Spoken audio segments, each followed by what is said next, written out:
جوانترین و ڕازاوترین سڵاوەکانتان پێشکەش بینەرانی خۆشەویستی تلڤیزیۆنی کۆمەڵە زۆر خۆشحاڵم لەگەڵ هاوڕێ هاوکارم ئەمیر دووبارە ئەبینەوە میوانی ماڵەکانتان بۆ پێشکەشکردنی بەرنامەکەی خۆتان واتە بەرنامەی ئێمە و بینەران. زۆر سپاس چاوەنگیان لەلای منیشەوە ئازیزان و خۆشەویستان سڵاوتان لەبێتی وادارم کە لە هەر کوێیەکەن ساغ و سلامەت بن و مەجای وەشتان هەبێت تا کۆتایی بەرنامەم هەفتەیەش بینەر و بیسەرمان بن. بەرنامەم هەفتەیەمان زیاتر تەرخان کراوە بە ڕووداوەکانی ڕۆژهەڵاتی ناوەڕاست تایبەتەن خودی سووریەوە نامەی ئەو ئازیزانی کە نردویانە زیاتر لە خۆ دەگرێت چاوان با هەر دێرەوە دەست پێ بکەین پێشەوەی کە نابڕ بدەین.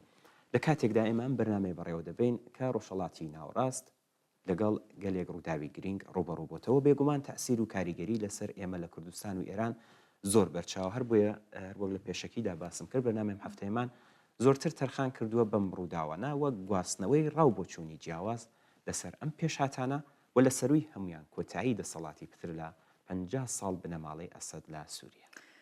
بەڵێ میر لەم پەیوەندیەدا زۆر پەیام و گزارشمان بەدەستگەیشتووە کە دەرخەری گرنگی ئەم ڕووداوانان بەتایبەت بەهۆی نەقشی کۆماری ئیسلامی لە سووریا کە زۆر یەک لە شرۆڤەکارانی سیاسی بە یەکەم دۆڕاوی کەوتنی حکوومەتی بەشار ئەسەد ناوی دەبن. هۆکار و کارزانەوەکانی ئەم ڕووداوە لە سەردۆخی ئێران و مۆقعەتی کۆماری ئیسلامی بووەتە جێگای باس و لێکۆڵینەوە. چاوان هەردێنە سەر ئەوڵین نامە یەکەم بابەت پامێکی کورتی کاگەمیرە بۆی نردی نووسیەتی کاگەمیر ڕۆژی یەکشەممەی ڕابردوو دەمەشق پایتەختی سووریا بەبێ مقاومەت کەوتە دەستی هێزە ئیسلامیەکان کە زۆرتر وەک ڕێککەوتن لە نێوان هێزە سەرەکیەکانی ناوساحی سیاسی لە سووریە دەچێت. ڕێبەریم هێزە لە ڕێکخراوی ئیسلامی تەحریری شام ڕایگەیاندووە دەوڵەت تا گواستنەوەی دەسەڵات ئەرکەکانی خۆی بڕێوە ئەبات هەروەها داوای کردووە تۆڵە سندن لە ئارادا نەبێت ناوەندەکانی دەوڵەت پارێزراو بمێنەوە.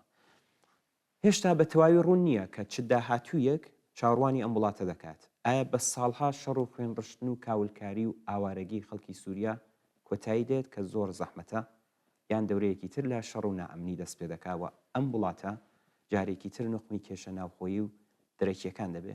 ئەوڵێ ئەمیر تا ئێستای ئەم ڕووداوە لە دوو بابەتەوە بۆ خەڵکی ئێران جێگای سەرنج ئەمە درێژەی نامەکەی کاک ئەمیرە.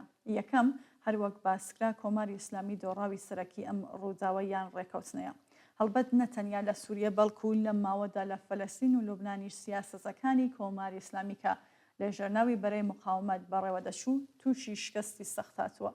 ئێستا و دوای ئەم شکستانە کە پێشتریش نیشانەکانی دیار بوو ئەم پرسیارانە لە شەقامەکان و لە نێو خەڵکی وەگیان هاتوو لە دەسەڵاتی کۆماری ئیسلامیدا وروژراون کە ئەو هەموو ئیمکاناتە ئەو هەموو هەزینەیە کە خەڵکی ئێران لێ بێ بەشرا و سەرفی بەرەی مقاومەتکرا ئەو هەموو جاڕ و جەنجاڵە بۆ سەرکەوتنی بەناو سیاسەتی قوڵایی ئستراتێژیکە و گەیشتن بە لووتکە چی لێ هات هەمووی وەک بەڵقی سەر ئاو لە ماوەیەکی کووردە تەقینەوە چۆن لە ڕاستیدا هەر لە سەرەتاوە بێناوە ڕۆک بوون پرسیار دەکرێت ئەوانەوە خەڵکی سووریان بە خاک و خوێن کێشا بۆ مانەوەی ئەسەد لە دەسەڵات ئێستا جوابیان چییە؟ ئەوانەوە لەشکریان دەنارد بۆ سووریە بەناو هێزی زەینەبیون و فاتمیون و بە کوشتنیان ئەزان و بە ملیارها دۆلاریان سەرفی مانەوەی ئەسەد لە دەسەڵات کرد جوابیان چییە؟ لە ڕاستیدا هیچ جوابێکیان نییە جگە لە شەرمساری و جگە لە لەدەستانی هەرچی زیاتری جێگا و پێگەی دەسەڵاتیان جگە لە دەرکەوتنی هەرچی زیاتری بێناوەڕۆکی سیاسەتەکانیان و جگە لە ناتەبابوونی دەسەڵاتیان لەگەڵ ویست و خواستی خەڵکی ئێران. چاوان لە بابەتی دووهەمدا کاگ ئەمیر نووسیوێتی ئێستا ئیتر ئەم ئاسۆیە ڕوونتر لە هەر کاتێک خۆی دەرخستووە کە سیاسەتی دەرەوەی کۆماری ئیسلامیشکە و لە ناوچوو نۆرەی سیاسەتی ناوخۆیە سیاسەتێک کە نیشانەکانی شکستی زۆر دەمێکە دەرکەوتووە. خەڵکی ئێران حەقیانە بە دەسەڵاتدارانی کۆماری ئیسلامی بڵن ئێوە ئێرانتان لە پێناو دەسەڵاتی خۆتاندا وێران کرد تاڵانتان کرد و بۆ تاڵانگەریتان گەلێک جەنایەتی سامناکتان خوڵقەند. ئەم خەڵکە حەقیانە کە دژ بە دەسەڵاتتان دژ بە سیاسەتەکانتان دژ بە جنایەتەکانتان دژ بە فەرهەنگ و یاساتان ڕاپەڕن و لە گۆڕتان بنێن.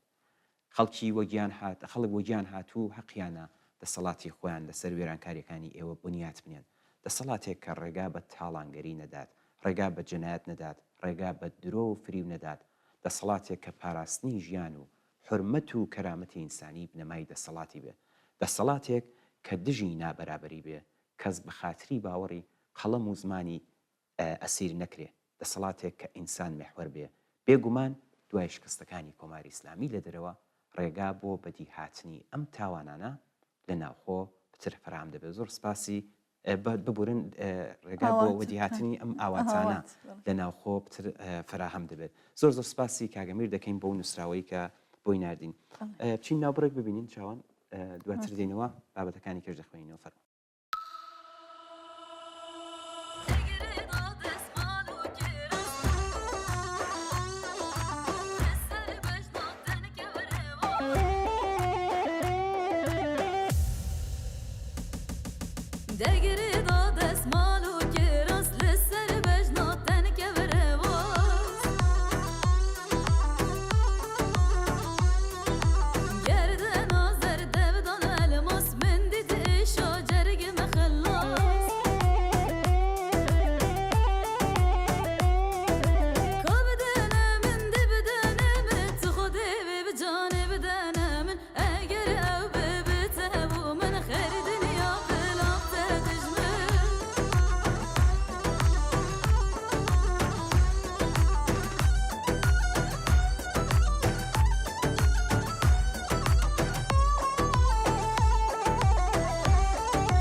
بینەرێکی هازیزمان بە ناوی ئاوات لە شاری بۆکانەوە نامێکی بۆ ناردوین و ڕایسڵاو و ماندوونەبوونی لە ئامادەکاران و بەڕێوەبەرانی بەرنامەی ئەمە بینران پرسیارێکی بۆ ناردوین و داوای کردووەکە لەم بەرنمەیەوە وەڵامی بدرێسەوە.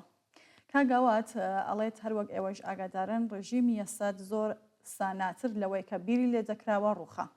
بۆچی دنیای سەرمایەجاری بیری لە ڕووخانی ڕژیمی ئێران ناکەنەوە؟ ئەمە پرسیارەکەی کاگاواتە. ئایا هەتا ئێستایش کاریان پێماوە یان بەڕاستی بە ئێران ناوێرن یا خۆت هۆکارگەلێکی دیکەیە؟ زۆر سپاس دەکەین لە کاگاوات. لەم بارە زۆرمان قسە کردووە چاوان هەر بە کورتی ئێمەش لێرە دوبارە ئاماژەی پێ دەکەینەوە دنیای سەرمایەداری کە ئەڵبەتە کۆماری ئیسلامیش بەشێکە لەم دنیاە زۆر دەمەکە بەنیازە کۆماری ئیسلامی وەک دەسەڵاتێکی سەرمایەداری بێنێتە سەر ئەو نەزم و نەسەقە کە ئەوان بۆ ڕۆژهەڵاتی ناوەڕاستیان دیاری کردووە یان دیاری دەکەن.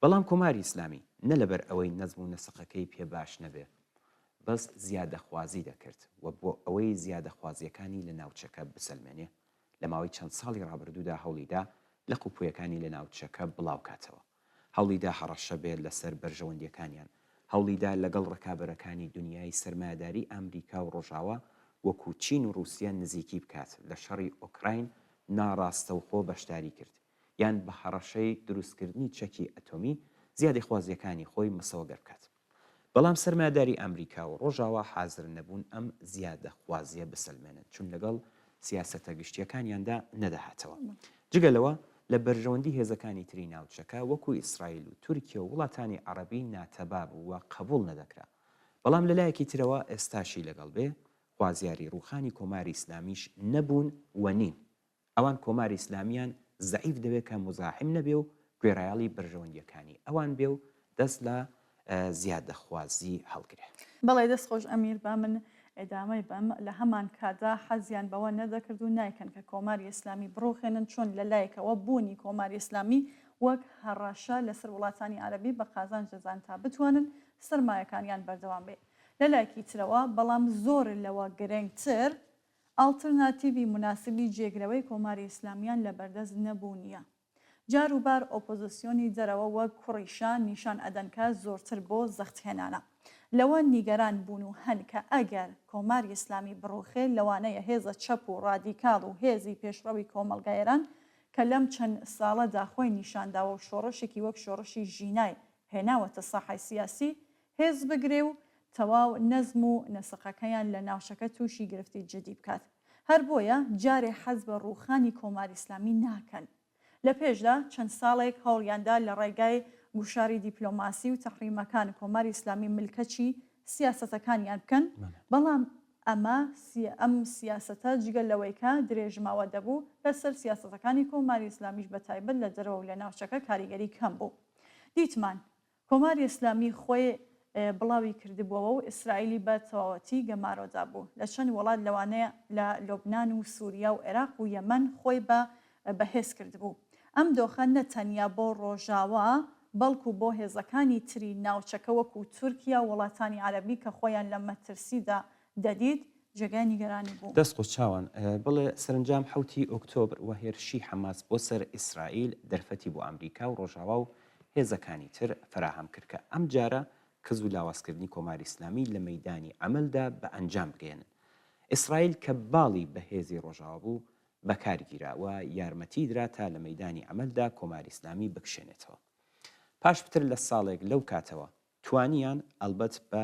جنایەتی زۆر سامناک لە خوپویەکانی کۆماری ئیسلامی لە غەزا لە لوبنان و لە سووریا لە ناوبەرن ئێستا عێراق ماوەتەوە کە زۆر ئەگەری جدی هەیە لە عێراقیش دەستی کوردکەنەوە بەم جۆرە کۆماری ئیسلامی لە ناوچەکە بێهێز کرا و ڕووتوپەتی پاش هەزینەیەکی زۆر و بە فیڕۆدانی ئیمکاناتی زۆر دەستی خاڵی گەڕاوەتەوە جێگای خۆی ئێستاش ئەوەندە زەعیف کراوە کە بتوانن ملکەچی بکەن کۆماری ئیسلامی تەنیا لە دەرەوە زەعیف نەبوو بەڵکو لە ناوخۆش لەگەڵ گرفتی جدی ڕوبەڕوە یەکێک لە گرفتە جدیەکان مەترسی ڕاپەڕینی خەڵک کە ترسی مەرگی خستۆتە ژیانیان هەر بۆیە دوو ڕێگای زۆرتر لە پێش نییە یان ئاڵای سپی بۆ ئەمریکا و ڕۆژاوە هەڵکات و مەرگ و نەمانی دوا بخات هەر لە ئێستاوە نیشانەکانیشی دیارە یان ئیدامە بە سیاسەتەکانی تا ئێستای بدات کە تەنیا ئامرازیشی دروستکردنی چەکی ئەتۆمیە کە ئەم جارە ئەمریکا و ڕۆژاوە ئەو ملاحزەیەش وەلا دەنێن و مەرگ و نەمانی خۆی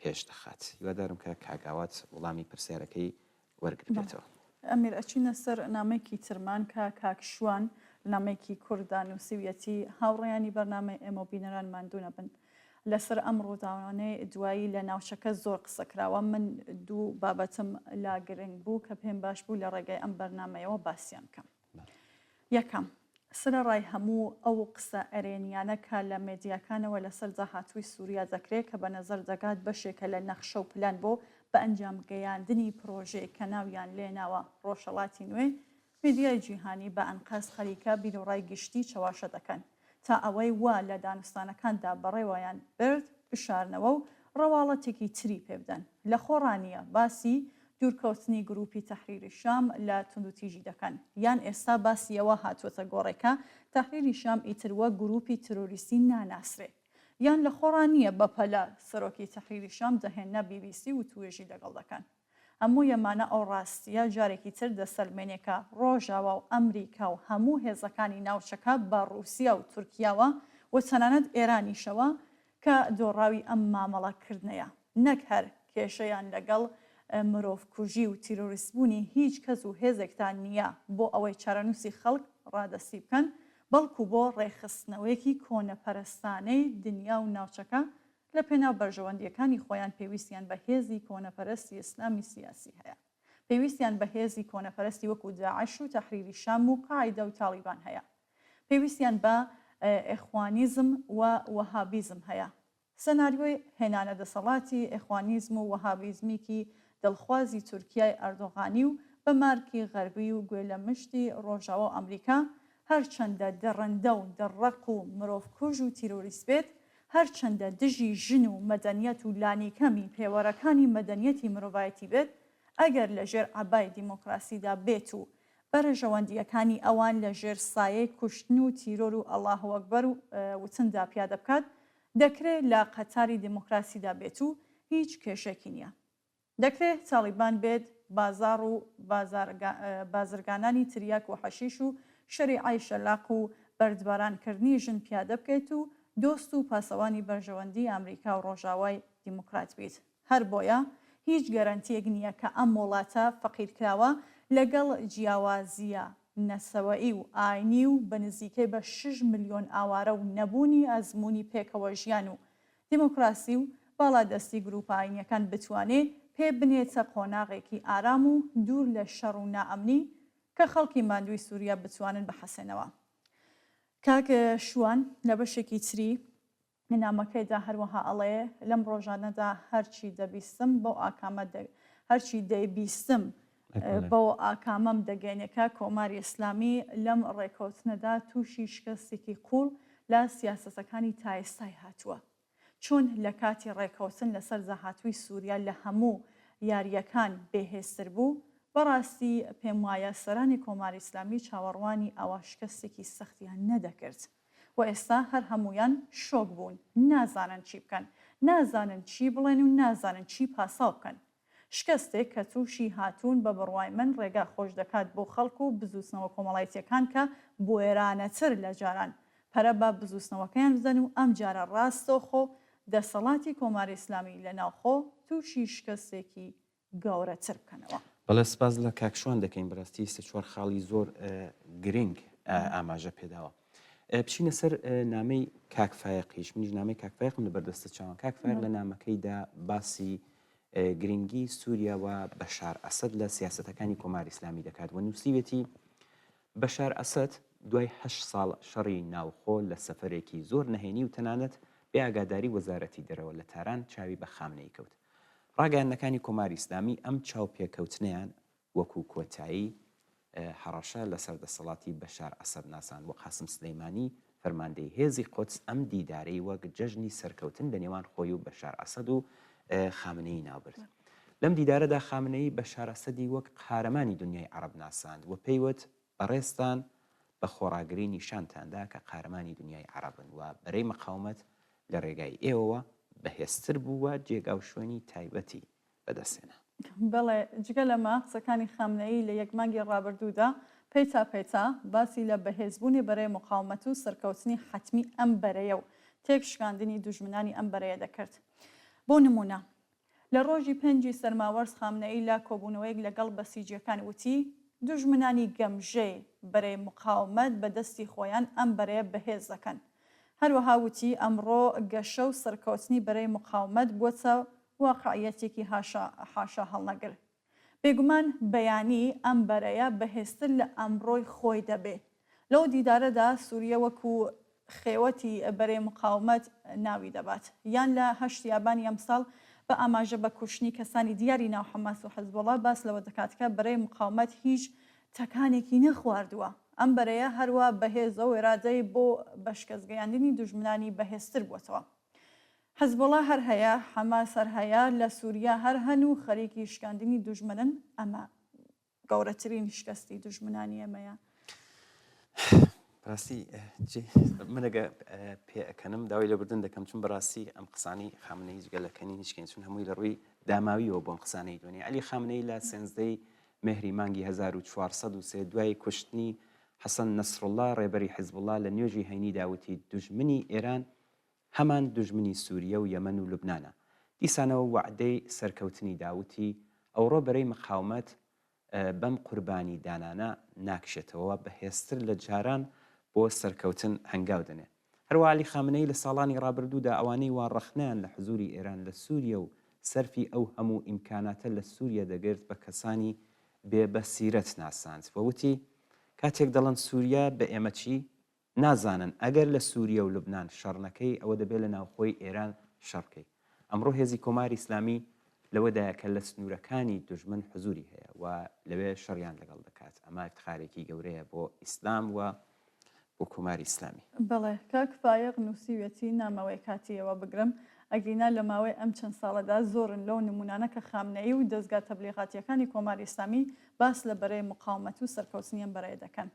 کەس ئەو قسەیە خامنەی لەبیر ناچێتەوە کە بە ئیحساسەوە ڕایگەیان ئەگەر ئیسرائیل شکۆلەترین غەڵەتێک بکات حیفا و تەلاویڤ لەگەڵ خاگ یەکسان دەکەین بەڵام ئیسرائیل زۆر غەڵەتی کرد غەڵەتی عەفو غەزەی کاول کرد و بەیروتی وێران کرد و ئێستا شاتوۆتە ناو سووریا خامنەئی و هێزە کاغەزیەکەی هیچیان پێ نەکرا جگە لە سەرشۆڕی نەبێ تەنانەت دوای ڕوخانی بەشار ئەسەد وەزارەتی دەرەوەی کۆماری ئیسلامی بەپەلا لە ڕاگەیاندنێکدا پێشوازی لە ئاڵوگۆڕەکانی ناو سووریە کرد و باسی ئەوەی کردووە کە ڕێز لە بڕیاری خەڵکی سووریا دەگرێت بۆ دیاریکردنی چارەنووسی خۆیان پرسیار ئەوەیە ئەی بۆ ساڵی 2011 ڕێزیان لە بڕیاری خەڵک نەگرت و هەر هەمان خەڵک کە دژی دەسەڵاتی بەشار ئەسەد ڕاپەڕی بوون بێبەزایانە سەرکوت کرد و لەو ماوەیەشدا هەموو هێزی خۆی بەکارهێناتە ئەم دەسەڵاتە سەرکوتگەرە بپارێزێ ئێستا ڕۆژنامەکانی کۆماری ئیسلامی باس لە ڕوخانی دیکتاتۆر لە سووریا دەکەن و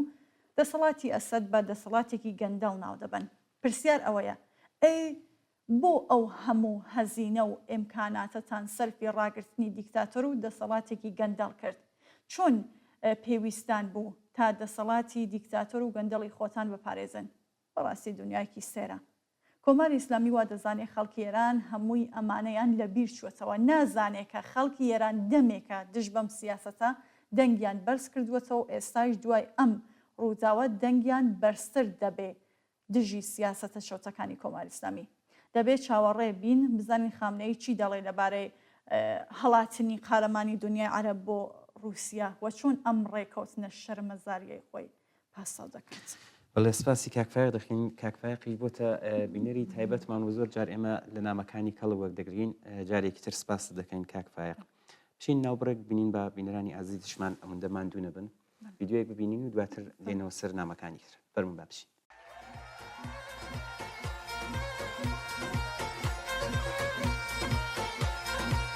Beyli herkes çin zor feto diya zor feto diya deri divana ve dindar çiya ve dindar çiya deri divana ve dindar çiya ve dindar çiya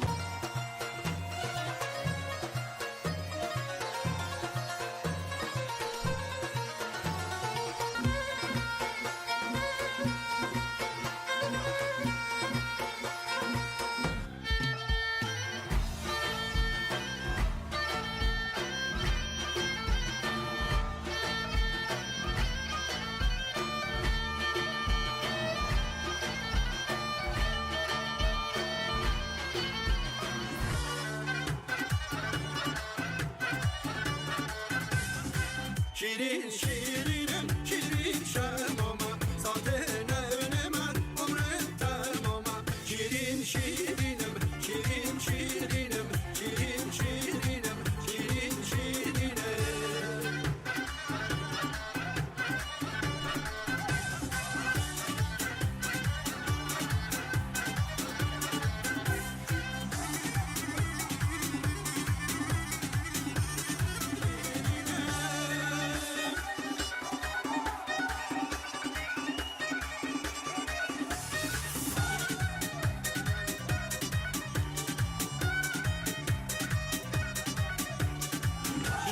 şirinim şirin şirinim شیرین شیرینم شیرین شیرینم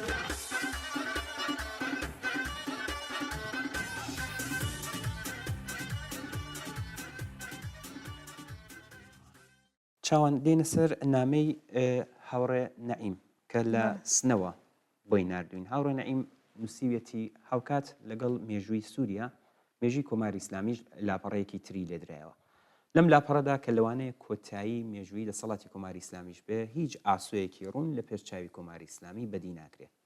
باندەکانی ناو دەسەڵات لە ئەگەری چاوەڕوانکراوی لە دەستچوونی داهاتی نەوت دەکەونە گیانیەک و هەر کامە هەوڵ ئەدەن بۆ دەربازبوونی خۆیان گڵۆپی سەوز بۆ دەرەوە هەڵبکەن، شتێک کە هەر لە ئێستاوە دەستی پێکردووە. بەڕاستی بە سوتفە نەبوو کە دوای هەڵاتنی بەشار ئەسەد سەرۆک وەزیرانەکەی لە دەفتەری کارەکەی ماتەڵ بوو تا بڕیاری تازە لە ڕێبەری تازە وەربگرێت. جا لە ناوەڕۆکی ڕاستەقینەی ئەو هێزەکە ئێستا لە سووریە دەسەڵاتی بەدەستە ئەوەی وا لەم وڵاتە لەم ڕۆژانەدا بەرچاو دەکەوێت سەرکەوتنی دیپلۆماسی تەوافقیە کە ئێستا خەریکن بە چاواشەکاری دەیڕازێنەوە. هاوکات هێزی نظامی و ئەمنیەتی چوونە ئەولاو ڕێگەیان بۆ پێشچوونی ئەم تەوافقە خۆش کرد. بێگومان هێشتا سووریا لە مەترسی ڕزگاری نەبووە و دەبێت چاوەڕوان بین بزانین هێزەکانی ناو سووریا چۆن مامەڵە لەگەڵ دۆخەکە دەکەن، هەرچەند تەنیا ئەوان بڕیاردەرنین و هێزە دەرەکیەکان بە بەرژەوەندی جیاوازەوە دیارە ڕۆڵ دەکێڕن. بەڵێ کاک نەعیم لە ئێدامەی یادداشتەکەی خۆیدا دەڵێ بە بەرچاوگرتنی ئەم ڕووداوانە و سەرشۆڕی کۆماری ئیسلامی و لە دەستانی جێگە و پێگەی خۆی لە ناوچەکە کە بێگومان تەعسیر و کاریگەری زۆریان لەسەر دۆخی ئێران هەیە دەبێ خۆمان بۆ لێکۆسەکانی ئامادە بکەین. هەروەها کاک نەعیم ئەڵێ لە ئێران 92 لە سەدی خەڵک تۆ بڵێ 80 لە سەدی خەڵک پشتیان لە دەسەڵاتی کۆماری ئیسلامی کردووە. هەمووی ئەو ڕووداوانە و بەتایبەت شکستی سیاسەتەکانی کۆماری ئیسلامی لە ناوچەکە ئیمکانی وەگەڕخستنی ئەم هێزە بەرینەی گەیاندووەتە ئاستێکی چاوەڕوان کراو.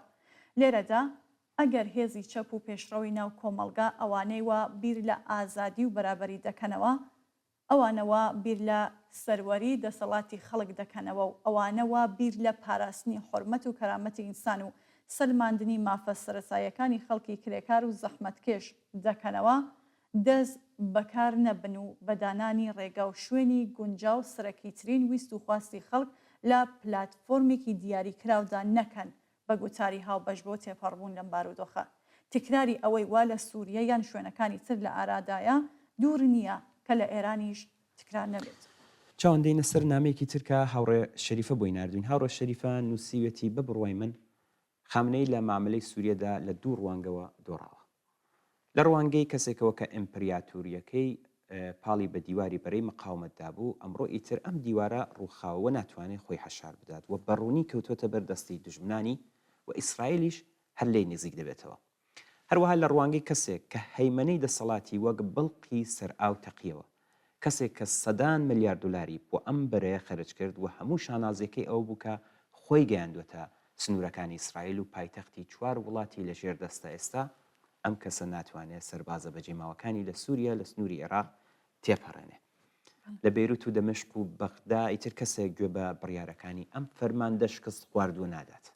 ئیتر تەنانەت هیچ بەسیجیەک بۆ ڕێبەری مسلمانانی جیهان و فەرماندەی کولی قووا خۆی ماندوو ناکات، چون فەرماندە هەموو نەخشە و پلانەکانی شکستی خواردووە.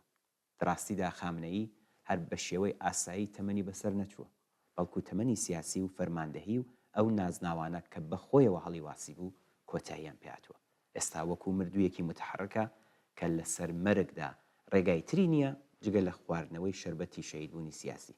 لەوانەیە تیری خەلاس ئەو کاتە بێ کە دوژمنی سەرەکی واتە ترامپ 25 ژانویە بۆ جاری دووهەم پێبنێتە کۆشکی سپی. ئیتر ئەو کاتە دەبێت بڕیار بدات کە ئایا بە کارتی چەکی ئەتۆمی کە هەزاران ملیار دلار لە سفرەی بێڕەونەقی خەڵکی ئێران خەرج دەکرێت ئیدامە بە گەمەکردن ئەدات یاننا. بەڵام ترامپ مەجای ئەم گەمەکردنشی لێدەسێنێ، ئەویش بە ڕێگایەکی زۆر ئاسانەوە، دە ڕێگای بەستنی لولەکانی نەوت تا هەناسەی لێ ببڕێ. ئیتر کاتی وچنی خوددا حافیزی فەرماندەهاتوە. زۆر سپاسی هاوڕێ شەریفە دەکەین. نامێکی تری بەرنامەکەمان کاک بەهمەن لە بۆکانەوە نردوویە ئەمیر.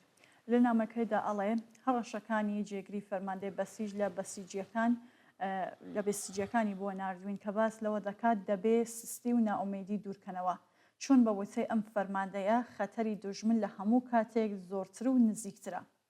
کاک بەهمەن هەروەها نووسیویەتی سەردار قاسم قوڕیشی لا وتوێژ لەگەڵ شەبەکەی یەکوتی لەم ڕۆژانەدا دوژمن هێرشێکی هەمەلایەنەی دژ بە بەرەی مقاومەت و لە سەروی هەمویان ئێرانی ئیسلامی دەست پێ کردووە. هەروەها وتوویەتی هەمومان ئاگاداری ڕووزاوەکانی لوبنان و بەتایبەت سووریە هەین. ڕوو لە بەسیجیەکان دەڵێ ئایا نابێت لەم هەلومەرجەدا هەموو ئەندامانی بەسیج بە خێرایی خوازیاری ڕۆیشن بۆ بەرەی شەڕ لە لوبنان و سووریە بن؟ مەگەر ئێمە چەفیە لە مل لە کۆبوونەوە لەگەڵ ڕێبەری دروشم نادەین ئەی ڕێبەری ئازادە ئامادەی نامادە. لە ئێدامەدا ئەڵێ دوێنێ پاش 48 ساعت کاری چڕوپڕ لەسەر بانگەوازی ئەندامانی بەسیج بۆ کۆبوونەوە لە پاستۆر بۆ پشتیوانی لە بەرەی مقاومەت و وعدەی سادقی سێ سەرەڕای ناردنی پەیام لەلایەن دەفتەری ڕێبەری بۆ بنکەکانی بەسیجکە کۆبوونەوە وەکو جیهاد دژی کافرانە بە پێچەوانەی چاوەڕوانی ئێمە لە جیاتی لانیکەم 12,000 کەس تەنیا 270 کەس حازر بە کۆبوونەوە بوون. جەنابی فەرماندە ئەڵێ ئایا نابێت لە خۆمان پرسیار بکەین بەرەی مقاومەت هیچ ئەگەر بەیانی لە تاران یان لە شارەکانی تر ئاژاوە دەست پێ بکاتەوە کە ئەگەرێکی بەهێزە هەر ئەم کەسانە کە حازر نەبوون کۆبوونەوە ئایا ئەو ڕۆژە بۆ بربەرەکانی لەگەڵ دوژمنی بەرئەنداز دێنە سەر شەقامەکان یانە؟ بە تۆڕەیەوە دەڵێ وەڵا دەبێ بە خۆماندا بچینەوە بیر لە شەهیدەکانمان بکەینەوە. لە ئاخردا دەڵێ هەمومان دەبێت سستی و ناومێدی لە خۆمان دوورکەینەوە و ئامادە بین تا دەستی پێکردنەوەی ئاژاوەکانی ناو شارەکان بە دوای ڕووزاوەکانی سووریا تێگەشتین. بڵێ چاوان زۆر سپاس دەکەین لە کاک بەهمەن. ئەم نامەیە نمونەی واقعی وەزعیەتی هێزەکانی کۆماری ئیسلامیە کە بە تەواوی تووشی ناومێدی بوون.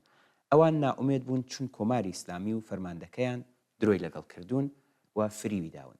چون فەرماندەکان نەخش و پلانەکانی بێناوەڕۆک دەرچوون، چون فەرماندەکان لە هەوڵی ڕاگررتنی دەسەڵاتی و لەم پێناوەدا بە ناوی درۆینەی مقاومەت لەشکری زەینەبیین و فاتەمیون و سەربازانی ئیمامی زەمان ڕێکخست و بە کوشتنیدان و بەجێی هێشتن.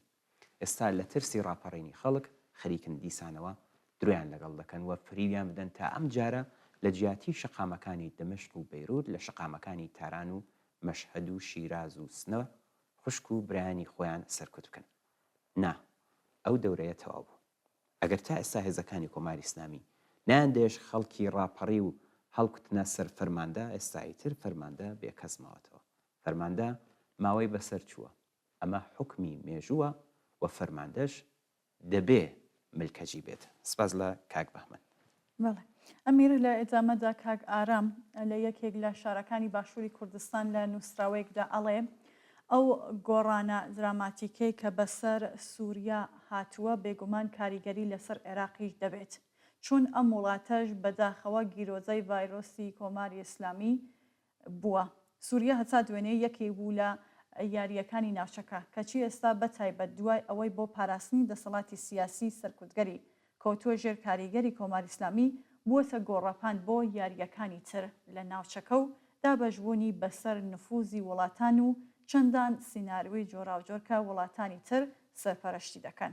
بە پێ قسەی شرۆڤەکاران و پسپۆڕانی سیاست ئەوەی کە ئەو ڤایرۆسەی سووریای گەیاندە ئەم قۆناغا لەوانەیە عێراقیش تووشی کێشە و ئاڵۆزی بکات ئەگەر زوو فریای خۆی نەکەوێت. بەڵێ کاگارام لە درێژەدا نووسیوێتی چاوان عێراق بەهۆی دەسەڵاتی ڕەوتی شیعە هۆکارێکی لۆجستیکی گرنگی سەربازی و ئەمنی بووە بۆ پاڵپشتیکردنی ئەوەی وا بە بەرەی مقاومەت ناسراوە کە ئەمەش ئێستا خاڵێکی لاوازی ئەو وڵاتەیە. ئیسرائیل و ئەمریکا بەوردی لە نزیکەوە چاودێری جوڵەکانی ئێران لە عێراق دەکەن و ئێستا ئێران بەشکانی لەقەکانی لە ناوچەکە لەوانەیە بۆ کەم نەهێنانی هەر هەوڵێکی خۆی ئەوە بدات کە پێگەی خۆی لە عێراق قایم بکات کە ئەمەش خاڵێکی تری لاوازی عێراقە. ئەمیر ترسێکی تری عێراق ئەوەیە لەوانەیە جارێکی تر شەلاکیەکانی داعشی تیرۆریست لە دەرەوە عێراق یان لە ناوەوە دووبارە بێتەوە. ئەم نیگەرانیانە کاتێک زەق دەبنەوەکە ڕێکراوە تۆندرەوە سونەکان لەلایەن بەرەی تەحریر و شامی ڕێکراوی سەلەفی جیهادی کە کەسایەتێکی بەناو ئەبوو محەممەد جۆلانی کۆنە داعشی سەرۆکایەتی دەکات پاڵپشتی بکرێن. دەبێت ئەوەش بزانین کە ئیسلامیەکان لەسەر پرەنزیبەکەی میکافیلی ئامانج پاکانە بۆ ئامراز دەکات کار دەکەن کە دەڵێت خاوەن ئامانج دەتوانێت هەر ئامرازێک بەکاربێنێت بۆ گەیشتن بارەزووی خۆی. ئێستا سەرکردە جیهادیەکان و فاشیستە ئاینیەکان لە سووریا دەیان قسەی فریوجەر دەرزەکەن و بەرگێکی تریان پۆشیوە بۆ گەیشتن بۆ ئامانجە کە بریتیە لە دروستکردنی حکوومەتێکی جیهادی کە مەترسی دەبێت بۆ سەرگەلانی ناوچەکە و تەنانەت جیهانیش. بوونی قورساییەکی گەورەی سۆنە بۆ بەرژەوەندی بەرەی تەحریر و شام پێدەچێت جارێکی تر ڕێکخراوی داعش هەمدا دژی میلیشیا شیعەکان. بەڵێ لە پێشهاتی ئەم ئەگەرانە دەبێ بزانین کوردستان چیەکات چاوان. کاگارام جوابی داتەوە دەڵێ بە بڕوای من خەڵکی کوردستانی عێراق و سەرکردایەتی لەم هەرێما دەبێت خوێندنەوەی واقعی ئەم دۆخە بکات و هەوڵ بدات کوردستان لەم دۆخە دژوارە کە چاوەڕوانی عێراق دەکات دەرباس بکات. یەکەم هەنگاو گەڕانەوەی ئیرادە و سەروەری بۆ خەڵکی هەرێمی کوردستانە. ئەو جیاییە کە لە ساڵانی دواییدا لە نێوان دەسەڵات و خەڵک هاتوۆتە ئاراوە دەبێت چارەسەر بکرێت.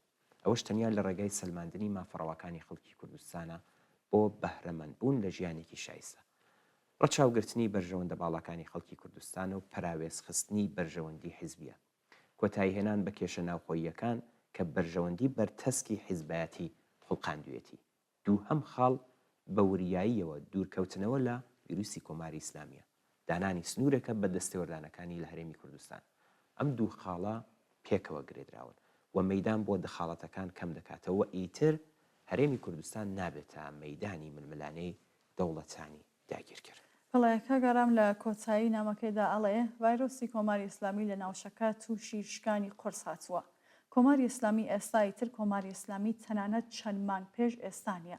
هاوکات لەگەڵ شکستی سیاسەتی دەرەوە لە ناوخۆش ڕوتی شکستی سیاسەتەکانی دەمێک ساڵە دەست پێ کردووە و ئێستا تەنیا بە زەبری سەرکوت خۆی ڕاگرتووە. کۆماری ئیسلامی هیچ ڕێگایەکی لە بەردەم نەماوە یان دەبێ ئاڵای سپی هەڵبکات کە باڵێکی بەهێز لە ناوخۆیش ئیش بۆ ئەوە دەکات یان دەبێ ئەویش چاوەڕێ ڕۆژانی سەخت بکات. بچین ناوبڕێک ببینن چاوان دواتر دێنەوە نامەیەکی ئەڵبەت نامەمان زۆر لەبەردەستای دێنە سەر نامەی هاوڕە شەحلا. بچین ناوبڕێک بینین بینەرایشمان ماندوو نەبن فەرموون.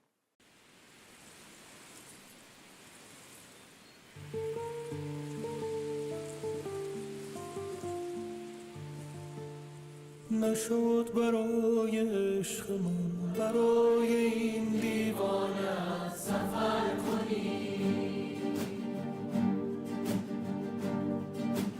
نشد که بار به حال من به حال این ویرانه نظر کنیم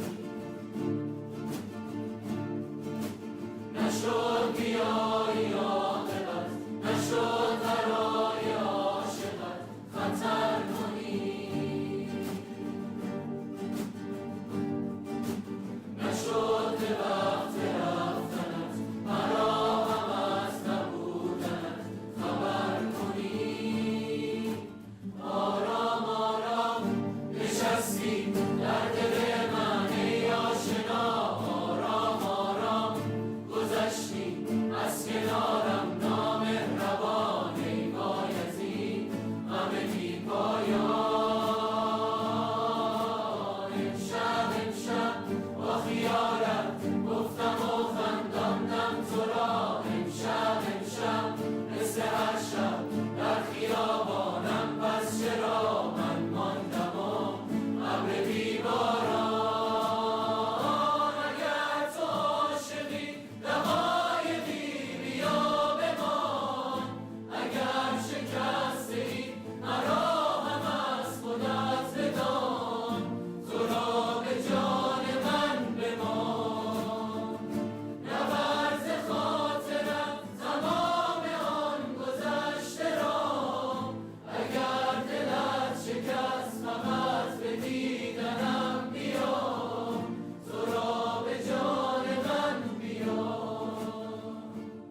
نشد برای عشقمون برای این دیوانت سفر کنی،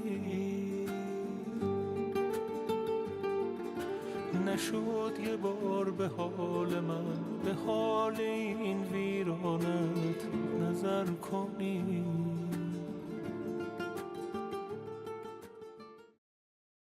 ئەمیر هەروەکو پێشناو بڕەکە باست کرد نامەی هاوڕێ شەهلا لە بۆکانەوە لە بەردەسمانە ئەیخوێنینەوە لە پەیامەکەیدا ئەڵێ لەگەڵ ڕووخانی دەسەڵاتی حکوومەتی بەشار ئەسەد پێدەچێت ئەم وڵاتە پێ بنێتە دەورەیەکی پڕ لە کێشە و ئاڵۆزی کە تەئسیر و کاریگەری زۆری لەسەر ناوچەکە دەبێت. ئەم هێزانە کە ئێستا دژی دەسەڵاتی ئەسەد یەکیان گرتووە لە چەند گروپ و فراکسیۆنی جیاواز پێک هاتوونکە تەنیا خاڵی هاوبەشیان ڕووخانی حکوومەتی ئەسەد بوو. ئێستا کە ئەسەد نەماوە کێشە و ناکۆکیەکانیان سەر هەڵەدات کە یەکێک لە دەرەنجامەکانی شەڕی ناوخۆیە وەکو ئەوەی وا لە لیبی ڕوویدا. لاگەری ئەوە پێشاچێک پێدەچێت کە سووریا بەرەو دابەشبوون لە نێوان هێزە سەرەکیەکانی ساحەی سیاسەتدا بڕوات و پاژماوەیەک ئەم هێزانە هەوڵ ئەدەن لە تورکیاش دوورکەونەوە تا بتوانن ڕاستەوخۆ بڕیار بدەن. بەڵێسپەس لە هاوڕە شەهلا بۆ پەیامەکەی دێنە سەر نامەی کاکەریم کە لە سەردەشتەوە بۆی ناردوین. کاکەریم نووسیوەتی ڕووخانی ڕژیمی ئەسەد لاوازبوونی زیاتری جێگە و پێگەی کۆماری ئیسلامی لە ناوچەکە بەدواوە دەبێت. ئەم دۆخە چەند ئەگەر لە داهاتوویەکی نزیکدا دێنێتە گۆڕە لەوانە پەرەسەندنی ناڕەزایەتیەکان لە ئێران وە سەرخەڵدانەوەی بزوتنەوەی اعتراضیەکان کە دارمانی کۆماری ئیسلامی نزیکتر دەکاتەوە. هێزە سەرکوتگەرەکانی کۆماری ئیسلامی ئەنگیزەی تا ئێستایان بۆ پارێزگاری لە دەسەڵاتی کۆماری ئیسلامی لەدەست ئەدەن. مردنی خامنەیی یان دەست لە کارکێشانەوەی ئەم دۆخە بەهێزتر دەکات و دارمانی دەسەڵات نزیکتر دەکاتەوە. لەوانەیە کێشە ناوخۆیەکان بە مردن یان لاچوونی خامنەی پەرەبستێنەوە چێتە بواری تونند و تیژیەوە، یان لەوانەیە کۆماری ئیسلامی ئاڵای سپی هەڵبکات و تەستیمی پرۆژەی نەخشەی داڕێژراوی زلهێزەکان لە پێش هەمویانەوە ئامریکا بێ، یان بپێچەوانەی هەمووی ئەمانە وەکو ئاخرین کارتی بەردەستی پەنا بۆ پەرەدان بە سازکردنی چەکی ئەتۆمی بەرێ. هەر کام لەم سناریویانە پێمان دەڵێت کە کۆماری ئیسلامی تر ئەو کۆماری ئیسلامی پێشخۆی نییە و لە هەر کامەیان شکست چاوەڕێی دەکات. زۆر سپاس بۆ کاکەریم. بڕۆینە سەر نامەیەکی تر ئەمیر کاگ ناسر نووسیویەتی بڵێ لە ناوچەکەدا عێراق پتر لە ژێر کاریگەری ڕووزاوی کەوتنی حکوومەتی بەشار ئەسەد دەبێ. چۆن کۆماری ئیسلامی لە ڕێگای میلیشیا شیعەکانەوە لەوانەیە بەنیازی بێتەعسیر و کاریگەری لەسەر ڕووزاوەکانی دوای سووریە دانێ و لە لایەکی ترەوە دەوڵەتی عێراق لە ژێر زەختی ئامریکا ناچار بێ بەر بەو کارە بگرێ. لە ئەوە حاڵەتێکدا کێشەکانی ناو دەسەڵاتی عێراق پەرەدەستێنێ. ڕووخانی حکوومەتی سووریە لەوانەیە بەمانەی بەهێزبوونی ڕەوتی سونە لەو وڵاتە بێ. یەکێک لە لێکۆسەکانی دەتوانێت زێدەخوازی ڕەوتی سونە لە دەسەڵاتی عێراقدا بێت. هەر ئەم ئەگەرە لە لۆبنانی شتێکی دوور نییە، بەڵام ئەم ڕووداوە تا ئێستا بە قازانجی دەوڵەتی تورکیا بووە و بێگومان دەوڵەتی تورکیا هەوڵەدات کە لە کێشە ناوخۆیی و دەرەکیەکان کەڵکی لێوەرگرێ. هێرش و پەلامار بۆ سەر ڕۆژاوە کە مەبەستی سەرەکی تورکایە یەکێک لەو ئەگەرانەیەکە چاوەڕێ دەکرێت. تورکیا لە هەمان کاتدا هەوڵ ئەدات ناوچەی زۆرتر داگیر بکات و بیکاتە پاشگوێ بەرینکردنی دەسەڵاتی لە ناوچەکە. ڕووزاوی کەوتنی حکوومەتی سووریا ئەگەرچی کۆماری ئیسلامی لە دەرەوە و لە ناوخۆ کز و لاواز دەکات، بەڵام ڕەوتی ئیسلامی سیاسی کە کۆماری ئیسلامی نوێنەرایەتی بەشێکی دەکات بە ئاسانی کەس نابێ. پێگرتن و بەهێزبوونی ئیسلامی سیاسی چ شیعە و چ سونە لە ئاکامی موناسباتی کۆمەڵایەتی هەڵاواردن و فەقر و نەداری و ئستبدادی سیاسیە. چۆن با ڕووخانی حکوومەتی سووریا ئەم دۆخە گۆڕانکاری بەسەردا نایە و لەوانەیەش پەرەش بستێنێ کەوا بوو زەمینە بۆ پەرەسەندنی ئیسلامی سیاسی فراهەمە بێت. بەڵێ چاوان دێنە سەر نامەیەک کە زۆر خۆشحاڵم ئەم هەفتەیەش کاکتەها نامی بۆ ناردوین، کاکتەها کوردستانی. سڵاو لێبێ کاکتە، زۆر سپاس دەکەین کە وا زۆر کەڵکیش لە نامەکانت وەردەگرین. کاکتەها دووبارە پامێکی بۆ ناردوین، نووسیوەتی دەڵێ لە میدیای کوردی هەرێمی کوردستانەوە پامی بە پەلەی بەڕێز باڤڵ تاڵەبانی سەرۆکی یەکێتی نیشتمانی کوردستان لەسەر دۆخی سووریا سەرنجی ڕاکێشاوم. بەڕێزیان لەم پامەدا ڕایگەیاندووە کە بە تەواوی ڕێز لە ئیرادەی خەڵکی سووریە دەگرن و ئەو بڕیارانش کە لەبارەی داهاتووی وڵاتەکەەوە دەدرێن.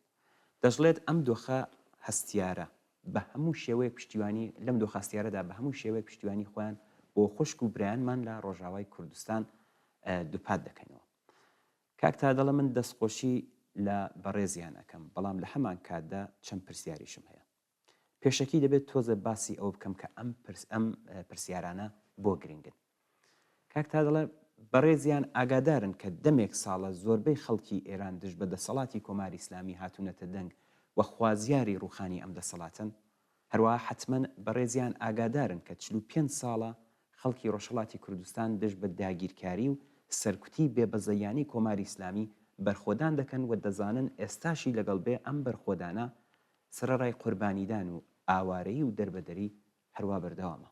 بە هەمووی ئەمانەوە ئیرادەی خەڵکی کوردستانی ڕۆژهەڵات بۆ ئازادی و سەلماندنی مافە سەرەتاییەکانی کە لەلایەن کۆماری ئیسلامیەوە بەردەوام پێشێل دەکرێت نەشکاندووە.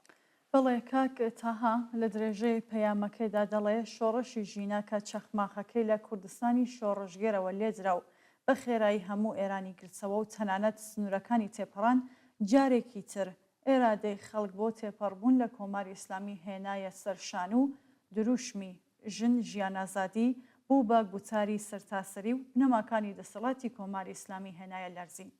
دەسەڵاتی کۆماری ئیسلامی لە بەرابەردا دەستی کرد بە سەرکوتی ئەم بزوستنەوەیە و ژمارێکی بەرچاوی لە شۆڕژگێرانی ئێران و کوردستانی لە شەقامەکان خەڵتانی خوێن کرد و سەدان کەسی لە سێدارەدا و هەزاران کەسی لە زیندان کرد. سەرکوتی ئەم بزوستنەوەیە ئێستاش لەلایەن دەستگا ئەمنیەتیەکانی کۆماری ئیسلامی بەردەوامە و کەم ڕۆژەیەکە ژمارەیەک ئینسانی شۆڕژگەر کە تەنیا داوای ژیان و ئازادی دەکەن نەگرێت، لە زیندانیان نەکات و یان لە سێدارەیان نەدات. بەڵێ کاکتەها چاوان لە بەشێکی تری پامەکەیدا نووسیوێتی لە درێژەی ئەم سەرکوتگەریە 2 ساڵ لەمە پێش پەلاماری کردە سەر بارەگای لایەنە سیاسەکانی ڕۆژهەڵاتی کوردستان کە دەمێک ساڵە لە هەرێمی کوردستان نیشتەجێ بوون. بەوەشەوە نەوەستا بۆ شکاندنی ئیرادە و ورەی خەڵکی کوردستان بە هاوکاری لەگەڵ حکوومەتی ناوەندی عێراق ڕێکەوتنی ئەمنیان ئیمزا کردکە لایەنە سیاسیەکان دەبێت چەک بکرێن و بگوازرێنەوە بۆ کەمپی دیاریکراو کە لەلایەن ئەوانەوە دیاری کراوە. لە هەمان کاتدا دەستگای تیرۆریان لە هەرێمی کوردستان چالاک کردەوە ژمارەیەک لە شۆڕژگێڕانی کوردستانیان لە ناوخۆی هەرێم توێرەوە کرد. ڕێکەوتنی بەناو ئەمنی لە کاتێک داواژۆکرا کە لایەنە سیاسیەکان پابند بوون بە چەند خاڵ کە لەلایەن حکوومەتی هەرێمەوە پێیان ڕاگەیاندرا بوو کە چالاکی نظامی ڕاگرن، هەڕەشە بن بۆ سەر سنووری ئێران، دیاردەی چەکداریان لە هەرێمی کوردستان نەبێ و پابند بن بە ڕێنماییەکانی حکوومەتی هەرێمی کوردستان. ئەم لایەنانە بەکردەوە پابندبوونی خۆیان بەم بڕیارانەی حکوومەتی هەرێم نیشاندا و ڕێزیان لێگرت. بەڵام کۆماری ئیسلامی بەوە ڕازی نەبوو، چون لە ئیرادەی خەڵک نیگەران بوو. هەر بۆیە دوجار زەخت کرایە سەر ئەوەی کە شوێنەکانی خۆیان بگوازرێنەوە. ئەمە لە کاتێکدایە کە هیچ هەڕەشەیەکی نظامی ئەمنیەتی بۆ سەر کۆماری ئیسلامی نەما. بڵێ کاکتەها لە درێژەی نووسراوەکەیدا ئەڵێ ئەم لایەنانە هەر کامە و دەمێک ساڵە لەو شوێنانە نیشتەجێ بوون. ئەوە زانیان کردوەتەوە و ژمارێکی بەرچاو لە بنەماڵەکانیان تیادا نیشتەجێ بوون. زۆر منداڵیان هەر لەو شوێنە لە جایک بوون و گەورە بوون. بڕیاری گواستنەوەیان لە ڕاستیدا ئێدامەی هەمان شەڕ لەگەڵ خەڵکی ڕۆژهەڵاتی کوردستان بوو تا نیشان بدات کە ئەتوانێ ئێرادەی خۆی فەرز بکات و هەروەها بەم جۆرە مێژووی هاوبەش و چارەنووسی هاوبەشی خەڵکی کوردستانی باشوور و ڕۆژهەڵات بشێوێنێ.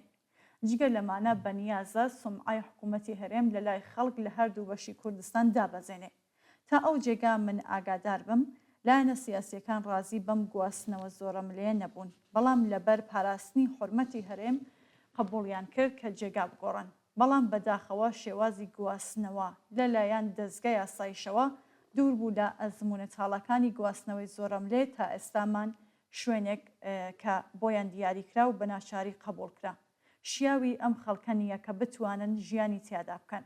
هەڵس و کۆل لەگەڵ ئەم خەڵکە وەکو ئاوارەکانی شەڕە، نەک وەک شۆڕژگێرانێک کە دژ بە داگیرکەرانی کوردستان و بۆ سەلماندنی مافەڕەوەکانی خەڵکی کوردستان لە هەرێمی کوردستان بەشێکی تری نیشتمانی خۆیان جێگیر بوون. بەڵێ چاوان کاکتەها لە درێژەدا نووسیوێتی بەم تەوزیحاتەوە و بە لەبەر چاوگرتنی دۆخی کۆماری ئیسلامی کە سیاسەتە چەوتەکانی لە ناوچەکە شکستی سەختی هێناوە بە لە بەرچاوگرتنی ئەوەی کە سیاسەتە ناوخۆیەکانی ڕوو لە شکستە و شتێکە کە بەرپرسانی کۆماری ئیسلامی خۆیان باسی دەکەن لەمانە گرنگتر بە لە بەرچاوگرتنی ئەگەری سەر هەڵدانەوەی ڕاپەڕین دژ بە دەسەڵاتی کۆماری ئیسلامی لە ئێران و کوردستان پرسیارەکانم دێن مەگۆڕێ. ئایا نابێ حکوومەتی هەرێم پێداچوونەوەیەک بە بڕیاری گواستنەوەی زۆرم لەی خەڵکی ڕۆژهەڵات و لایەنە سیاسیەکان بکاتەوە؟ ئایا کاتیەوە نییە کە سنوورێک بۆ دەستێوەردانی کۆماری ئیسلامی لە ناوخۆی هەرێم بە تایبەت لە ناوچەی ژێردەسەڵاتی یەکێتی نیشتمانی دیاری بکرێ؟ بێگومان من دەزانم کە حکوومەتی هەرێم و یەکێتی لەژێر گوشاردان و گومانم لەوە نییە کە خەڵکی ڕۆژهەڵات و لایەنە سیاسیەکان دەرک بەم گوشارانە دەکەن وەری یاریدەدەر ببن کە حکوومەتی هەرێم بتوانێت زاڵ بێ بەسەر گرفتەکانی کە داگیرکەرانی کوردستان لە چەند لاوە دروستیان کردووە دەبێ هەر وەکو تا ئێستا پابند بن با ڕێنەماییەکان و نەبنە گوشار و بەهانە بەدەست داگیرکەران بەهانە نەدەنە دەست داگیرکەران و بۆ زەختی زۆرتر. بە هەمووی ئەمانەوە ئایا نابێت بڕیاری گواستنەوەیان کە هیچ پاساوێکی نظامی و ئەمنیەتی لە پشتنیە ڕابگیردرێت؟ ئایا ئەم ئینتزارە بە جێگانیە کە بڵین ئەو داوای خەڵکی ڕۆژهەڵات کە بە پەرۆشەوە چاو لە دۆخی ڕۆڵەکانیان لە هەرێمی کوردستان دەکەن لە بەرچاو بگیردرێت و یارمەتی پێویست بدرێن؟ کۆماری ئیسلامی تا ئێستاشی بە هێزی سەرکوت خۆی پاراستووە. هێزی سەرکوت تا سەر بۆ کەس نەبووە و بۆ کۆماری ئیسلامیش نابێ. دوور نییە لە خەڵک و لایەنە سیاسیەکانی نیشتەجێ لە هەرێمی کوردستان بە سەربەرزیەوە بگەڕێنەوە بۆ ناوخۆی ڕۆژهەڵات. با کارێ بکەین کاتێک باسی ئەم مێژوە دەکەین دەرسی لێوەرگرین و لە حەنایدا ڕووسور بین و حورمەتی هاوچارە نووسی خەڵکی کوردستان پارێزراو بمێنێتەوە. بە سپاسەوە هاوڕێتان تەها کوردستانی. زۆر سپاس دەکەین کاکتەها، دەستخۆشی لێ دەکەین و سپاس بۆ ئەو هەڵوێست و دڵسۆزانێت کە بەرامبەر بە ئێمە لایەنە سیاسەکانی کە دەری دەبڕی. چین ناوبڕێک ببینین چاوان دواتر دێنەوە نامەکانی کە دەست پێ دەکەین.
to be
بەڵێ ئازیزان لەم بەشەدا دێنە سەر نامەی کاک جەوهەر نووسیوێتی لە سەرەتادا داوا لە ڕژیمی سووریە کرا هاوکاری نەمانی نفوزی ئێران بێت لە سووریا بەرامبەر بە چەندین پاداش، بەڵام سووریا ئەم کارەی نەکرد. بۆیە بانگی تورکیە کرا بۆ ئەم کارە. تورکیەش بەم کارە ڕازی بوو. تورکیا هەر پێی خۆشە ئەمریکا و ئیسرائیل داوای کارێکی لێ بکەن و تاکو لە بەرامبەردا دژایەتی کورد بێنێتە سەرمێزی گفتوگو. کاک جەوهەر دەڵێ ئەوەی گرنگە بۆ کوردانی ڕۆژاوە ڕێگە نەدەن ڕۆژاوای کوردستان بێتە گۆڕەپانی شڕ. چەند ڕۆژ و کاتێکی ناخۆش ڕەنگە بێتە پێش، بەڵام دەبێت بە پش و درێژی دان بە خۆداگرتن و بێپەشێوی تێپەڕین. گۆڕانکاریەکان زۆرن و ئەم هەلو مەرجە هی ڕۆژێک و دوانین و زۆر دەخانێ و بە تێپەڕبوونی کات زۆر شت دەگۆڕێت. تاکو ئەو کاتەی سناریۆکان و تەوازنی هێزەکان باشتر ڕوون دەبنەوە، باشترە ڕۆژاوای کوردستان خۆی لە ئاگری جەنگی ڕاستەوخۆ بپارێزێت. ڕەنگە لە کۆتاییدا هێزە چەکدارەکانی سووریە و تورکیا هاوشێوەی مورسی و ئێخوانەکان تەنها ئامرازی جێبەجێکردن بن و هیچی لێ نەچنەوە. بەڵێ کاک جەوهەر لە بەشێکی تردا دەڵێ هەرێمی کوردستان لە ماوەی ڕابردوو شوێنی حەوانەوە و داڵدەی هەموو پەناهەندان بوو. دەمێک ساڵا خۆشک و برایەنی ڕۆژهەڵاتیمان لێرە لە هەرێمی کوردستان جێگیر بوون. لە ڕاستیدا ئەمە ئەرکێکی ئینسانی و نیشتمانیە. ئەگەرچی بەداخەوە لەم دوایەنەدا بەهۆی زەختی کۆماری ئیسلامی هەندێک گرفت بۆ خەڵکی ڕۆژهەڵات دروستکرا و قسە و باز لەسەر گواستنەوەیان بە بڕیاری کۆماری ئیسلامی هەساراوە. پێویستە هەرێمی کوردستان پێداچوونەوە بەم هەڵوێستە بکاتەوە و لە ئامادە باشیدا بێت بۆ گرتنە خۆی برا و خوشکەکانی لە ڕۆژهەڵات و ڕۆژاوە ئەگەر پێویست بکات. ئەمەش کەمترین چاوەڕوانیە کە ئێمە وەک هەرێم بتوانین بۆ هاونیشتمانیانی خۆمان بکەین. بەڵە سواز بۆ کاک جەوهەر دێنە سەر نامەی کاگ ئارام چاوان. کاگ ئارام نووسێتی 13 ساڵە لە سووریا خەڵک دەکوژرێت، ئاوارە دەبێت، شارەکان وێران دەبن، زلهێزانی هەرێمی و جیهانی سیاسەتێکی ساردیان لە پرسی چارەسەری سووریا پەیڕەو دەکرد. بەڵام گۆڕانکاریەکانی 11 ڕۆژی ڕابردوو تا کەوتنی بەشار ئەسەد لە سووریا هاوشێوەی ئەو کەسە دێتە بەرچاو لە ماڵەوە درەنگ کەوتبوو لە ڕێدا ڕای کرد.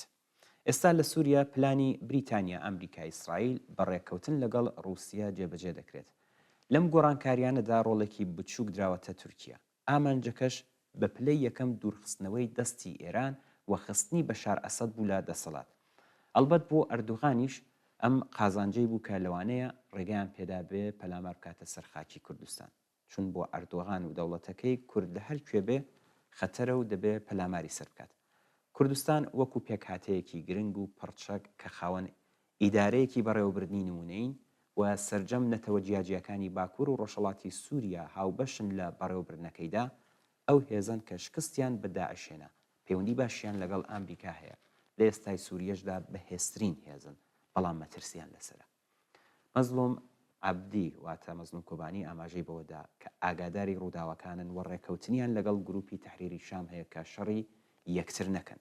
ئەمەش دەرخەری ئەوەیە کە بە پێچەوانەی ڕابردووی مێژووی کورد کە بەردەوام پیلانی قڕکردن لەسەرمان جێبەجێکراوە، خۆشبەختانە ئێستا کورد ئاگاداری پلانە نێودەوڵەتیەکانە کە ڕوو دەدەن وە لە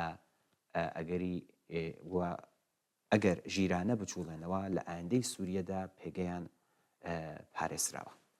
بەڵێ چینە سەر نامێکی ترمان ئەمیر نامەی کاکاوە وەرگیراوی نووسراوەکی هەفتەنامەیە ئەکسپرێسی بۆ نردوین کە چەند بەشێکی پێشکەش دەکەین. هەفتەنامەی ئەکسپرێسی فەڕەنسی پێشکەوتن و دوواجار ڕووخاندنی حکوومەتی سووریایی لەلایەن ئۆپۆزیسیۆنی ئیسلامیەوە هاوکات لەگەڵ شکستە یەک لە دواییەکەکانی هێزە بە وکالەتەکانی کۆماری ئیسلامی ئێران لە ناوچەکەدا با نیشانەکانی ڕۆژهەڵاتی ناوەڕاستی نوێ زانیکە. بە هێرشی حەماس بۆ سەر ئیسرائیل لە 7 ئۆکتۆبری ساڵی ڕابردوو دەستی پێکرد و دەرەنجامەکانی خەریکە ڕوخساری سیاسی ناوچەکە بگۆڕێ. بە گوێرەی راپۆرتی ئەکسپرێس ئەم پاشە لەرزە هاوپەیمانان و هێزە نیابەتیەکانی ڕژیمی مەلاکانی ئێران لێک لە دوای یەک لە گۆڕەپانی ناوچەکە دوورخستوەتەوە و ڕژیمی ئیسلامی ئێرانیش ڕوبەڕووی شکستی استراتیژیک بووەتەوە. ئەکسپرێس نووسیویەتی ئامانجی یەکەمی ڕژیمی تەران ئەوە بوو کە هەموو بەرەکانی شەڕ لە ڕۆژهەڵاتی نێوەڕاست ببەسێتەوە بۆ ئەوەی بتوانێت گورزێکی قورس لە ئیسرائیل بدات. بەڵام سوپای ئیسرائیل بە هێزی ڕووتی خۆی توانی ڕێگری لە جێبەجێکردنی ئەم پلانە بکات. بەڵێ بە گوێرەی راپۆرتی ئەکسپرێس ئیسرائیل توانی دوو هاوپەیمانی سەرەکی تاران حیزب الله و حەماس تا ڕادێکی بەرچاو لە کار بخات. ئەگەرچی ئەم کارە لەگەڵ کارەساتی مرۆیی لە غەزە هاوکات بوو. بە گوێرەی ئەو هەفتەنامەی فەڕەنسیە لە ئەنجامی هێرشە قورسەکانی سوپای ئیسرائیل ڕێکخراوی حەماس هەزاران ئەندامی لەدەستاوە هەروەها ئیسرائیل کۆنترۆلی خۆی بەسەر کەرتی غەزەدا سەپاندووە. دوای حەماس نۆرەی گرنگترین هاوپەیمانی تاران حیزب اللهی لوبنان بوو کە بە گوێرەی ئەکسپرێس لە ماوەی چەند ڕۆژێکدا هەموو سەرکردە باڵا سیاسی و سەربازیەکانی لەدەستدا بە جۆرێک لە مانگی نۆڤەمبری ساڵی ڕابردوو حیزب الله ناچار بوو ئاگربەست لەگەڵ ئیسرائیل واژۆ بکات. لەوەش خراپتر بەم ئاگربەستە حیزب الله تەشکیلاتی حەماسی بەتەنیا جێهێشت و یەکگرتووی محوەری خۆراگری کۆماری ئیسلامی وەک کۆشکێکی کاغەزی داڕمە. بە پێی راپۆرتی ئەکسپرێس ئەم داڕمانە شکستێکی تری استراتیژی بوو بۆ ڕژیمی تاران و محوەری مقاومەت. ئەکسپرێس لە درێژەی قسەکانیدا دەشڵێت هێرشی ئیسرائیل بۆ سەر حیزب الله حکوومەتی ئێرانی ناچار کرد پێداچوونەوە بە استراتیژی خۆیدا بکات لە لۆبنان. ئەکسپرێس با گێڕانەوە لە سەرچاو ئیسرائیلیەکان دەنووسێت کە ئیسرائیل لە هێرشەکانی بۆ سەر حیزب الله لە نێوان 80 بۆ 85% توانایی سەربازی ئەم گروپەی لەناو بردووە. لەم نێوانەدا ڕووخانی ڕژیمی بەشار ئەسەد کە تاکاتی خۆی مانەوەی قەرزاری پشتیوانی ڕێژیمی ئێران و حکوومەتی رووسیا و هێزی سەربازی حیزب الله بوو، شکستی سیاسەتە استراتیژیەکانی کۆماری ئیسلامی لە ناوچەکە حتمی کردووە. رووسیا لە تاڵاوی شەڕی ئۆکراینیا گیری خواردووە و حیزب اللهی لوبنان لە ژێر لێدانی قورسی ئیسرائیل داڕمە.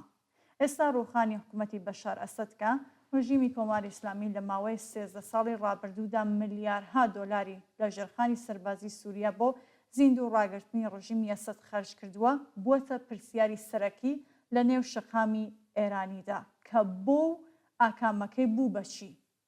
کۆماری ئیسلامی چۆن ڕوبەڕووبوونەوەی ئەم ڕاستیانە دەبێتەوە لە کاتێکدا سیاسەتە ناخۆیەکانی و لە هەمووی گرنگتر ڕوبەڕووبوونەوەی زۆرینەی خەڵک لەگەڵ خۆیان ڕوبەڕووی شکست بووەتەوە، تەنیا بەهێزی سەرکوتکردن خۆیان ڕاگرتووە.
دمكو من تمسكر ولا تكمباه بكس دمكو من تمسكر ولا تكمباه بكس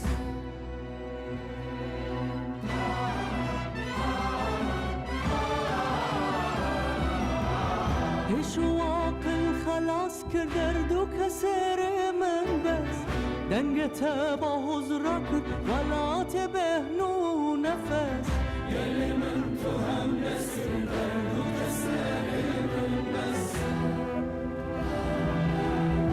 اشواق الخلاص كردرد وكسر من بس دنگت با حضرك ولا تبهنو نفس يلي من تهم نسر درد وكسر من بس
قربان افجاني من تمامي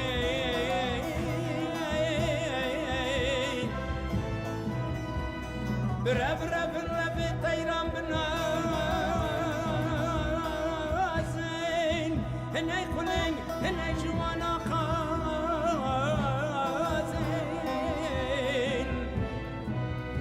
ولا تمن آزادي دخازين بما قربان افجاني من تمامي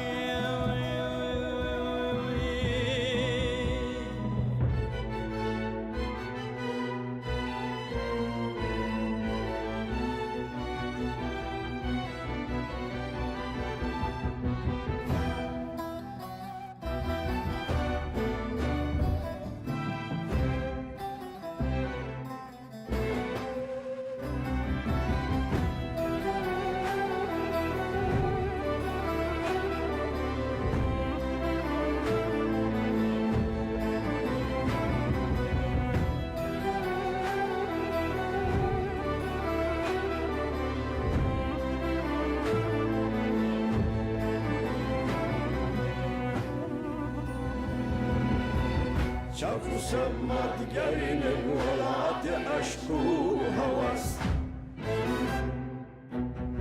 شافوا سمت جرين الولاد أشكو هوس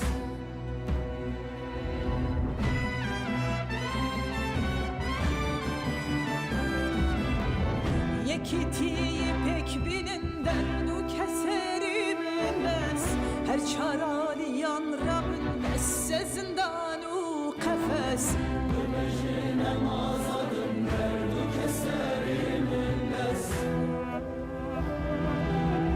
Yeketiyi pek benim derdu keserim elbez Haşar aliyan Rabbin besse zindanu kafes Bebejin hem azadin derdu keserim elbez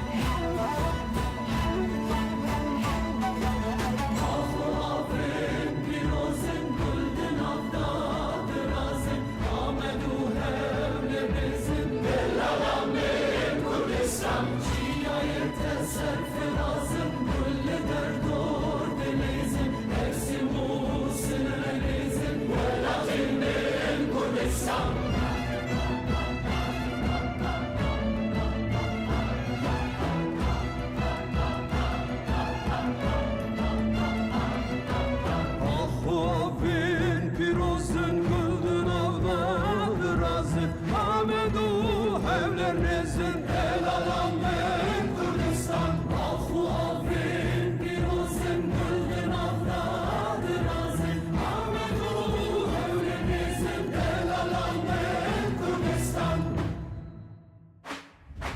Cihayete serfirazın güllü derdor denizin Nefsi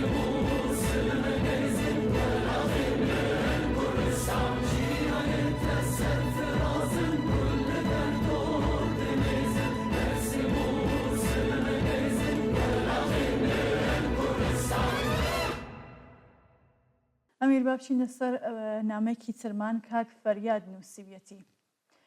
ڕوخانی ئەساد وەک یەکێک لە گرنگترین هاوپەیمانە ناوچەیەکانی کۆماری ئیسلامی خاڵی وەرچەرخانە لە پێشەچەکانی ڕۆژهەڵاتی نێوەڕاست و لێکەوتەی قوڵی بۆ کۆماری ئیسلامی دەبێت. ئەم ڕووداوە تەنیا هەر شکستێکی گەورەی جیۆپۆلیتیکی و استراتیژیکی بۆ کۆماری ئیسلامی نییە، بەڵکو وەک ئامرازێک بۆ گۆڕانکاریە ناوخۆیی و نێودەوڵەتیەکان کار دەکات. با بزانین سەرەکی ترینی ئەم گۆڕانکاریە دەتوانێت چی بێ؟ یەکەم، بۆ کۆماری ئیسلامی شکستی جیۆپۆلیتیکی و داڕمانی مەحوەری مقاومەت و لە دەستدانی کاریگەری ناوچەی. دووهەم، شکستی ئایدۆلۆژی و بێشەرعەتی زۆرتری سیستم و بێئاعتباری گوتاری مقاومەت. سێهەم، ئیمکانی گۆڕان و وەجیهاتنی خەونی گۆڕان. کەوتنی ئەسەد ئەو پەیامە بە خەڵکی ئێران دەدات کە گۆڕێنی سیستمی ستەمکارانە ممکنە و بەدیدێت. ئەگەر دیکتاتۆرێکی وەک ئەسەد بڕوخێت، داڕمانی کۆماری ئیسلامیش بەدیدێت. ئەم باوەڕە یارمەتی دەردەبێت بۆ پێکهاتن و بەهێزکردنی بزووسنەوە ناڕزایەتیەکان لە ئێران و ئاسۆی گۆڕانکاریە بنەڕەتیەکان بەرجەستەتر دەکات. و خاڵی چوارەم، زیادبوونی ئەگەری گۆڕانی ڕژیم لە ئێران کە لێنی حکومڕانی. شکست لە سووریا بۆشایی نێوان لایەنە جیاوازیەکانی حکومڕانی قوڵتر دەکاتەوە و فشارەکان بۆ گۆڕێنی سیاسەتە ماکرۆکانی سیستمەکە زیاتر دەکات. گۆڕانکاری لە ڕژیمە سەرکۆزگەرەکاندا زۆر جار داڕمان خێراتر دەکات. کۆدەنگی نێودەوڵەتی بۆ گۆڕانکاری ڕوخانی ئەسەد دەبێتە هۆی کۆدەنگیەکی جیهانی بۆ گۆڕێنی ڕژیم لە ئێران کە ئێستا لە هەموو کاتێک کز و لاواسرە. بێگومان وڵاتانی ڕۆژاوایی و ڕکابەرە ناوچەیەکان ئەم دەرفەتە بۆ گوشاری زیاتر بۆ سەر کۆماری ئیسلامی کەڵوەردەگرن. بەڵێ سپاس دەکەین لە کاک فەریاد بوو. بڵێ چاوان لە کۆتایی بەرنامەی ئەمڕۆماندا یادێک دەکەین لە کاک ئەحمەد ڕەسوول زادە. ئاگادار کراینەوە کە کاک ئەحمەد ڕەسوول زادە برای گیانبەخت کردووی ناوڕیزەکانی پێشمەرگەی کۆمەڵە هاوڕێ ئیبراهیم ڕەسوول زادە ڕۆژی یەکشەممەی ڕابردوو لە شاری سەقز لە تەمەنی 66 ساڵیدا وە بەهۆی تووشبوون بە شێرپەنجەی کەبت و دوای 3 ساڵ ئازار بەم نەخۆشیەوە زۆر بەداخەوە کۆچی دوایی کرد. تەرمی کاک ئەحمەد لە گۆڕستانی زێدەکەی واتە گوندی سیاری ژوورهوو سەر بە مەڵبەندی گەورکایەتی سەقز لە نێو جەماوەرێکی بەرینی ئەو ناوچەیە بە خاک سپێردرا. پێویستە بوترێ کاگ ئەحمەد پیاوێکی خۆش ئەخلاق و بەدەم هاتووی خەڵکی ئاوایی و گوندنشینانی دەوروبەری بوو.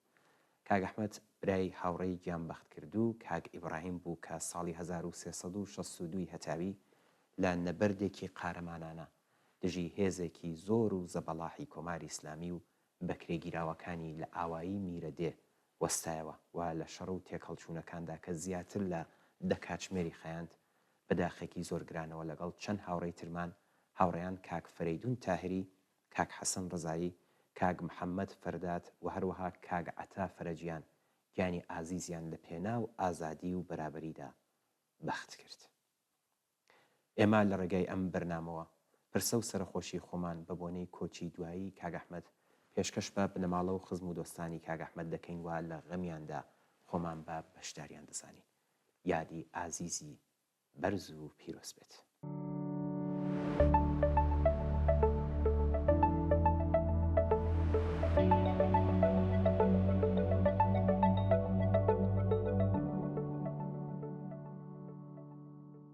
بەڵێ ئازیزان و خۆشەویستان بەم جۆرە گەیشتینە کۆتایی بەرنامەی ئەم هەفتەی ئێمە و بینەران. زۆر سپاس بۆ ئەو ئازیزانی کە نامەیان بۆ ناردین و داوای لێبوردن لەو ئازیزانی کەش دەکەین کە بە بۆنی کەمی کاتەوە نەمانتوانی نامەکانیان بخۆینەوە بە دڵنیاییەوە لە بەرنامەکانی داهاتوودا نامەکانی ئەوانیش دەخوێنین و پێشکەش بە بینەرانی ئازیزی دەکەین. دووبارە چاوەڕێی نامە و ئیمەیل و پەیوەندی تەلەفۆنی ئێوەین بۆ هەرچی زۆرتر ڕازاندنەوەی بەرنامەکەی خۆتان حتمما پەیوەندیمان پێوە بگرن و ڕابۆچوونەکانتان باس بکەن. زۆر سپاس کە بینەرمان بوون ماڵەوە.